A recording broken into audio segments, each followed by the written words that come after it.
రాగి రొట్టెలు ముందుగా ఒక బౌల్లోకి 1 కప్పు రాగి పిండిని తీసుకొని రుచికి తగినంతగా ఉప్పు వేసుకోవాలి. సన్నగా తరిగిన పచ్చిమిర్చి, ఉల్లిపాయ ముక్కలు, అలాగే అల్లం తరుగును కూడా వేసుకోవాలి. 1 స్పూన్ జీలకర్రను, అలాగే వేయించి పొట్టు తీసి చిన్న పలుకులుగా చేసుకున్న వేరుశనగ పప్పును కూడా వేసుకోవాలి. అలాగే కరివేపాకు, కొత్తిమీరను కూడా వేసుకొని కొద్దిగా నీళ్లు పోసుకుంటూ సాఫ్ట్ ముద్దలా కలుపుకోవాలి. నీళ్లు తక్కువగా పడతాయండి, కొద్దిగా పోసుకోవాలి. ఒక 10 నిమిషాలు పక్కకు పెట్టుకున్న తర్వాత ఇలా ఒక బటర్ పేపర్ మీద ఆయిల్ రాసి ఒక చిన్న ముద్దను తీసుకొని రౌండ్గా స్ప్రెడ్ చేసుకోవాలి.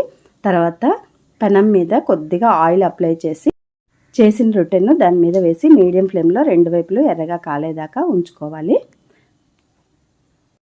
దీంట్లో వేరుశనగ పలుకులకు బదులు నానబెట్టిన పచ్చిశనగపప్పు అయినా వేసుకోవచ్చు. ఈ విధంగా 2 వైపులు కాలిన తర్వాత తీసేసుకోవడమే. రెసిపీ నచ్చితే లైక్ చేయండి. రాగి రొట్టెలు ముందుగా ఒక బౌల్లోకి 1 కప్పు రాగి పిండిని తీసుకొని రుచికి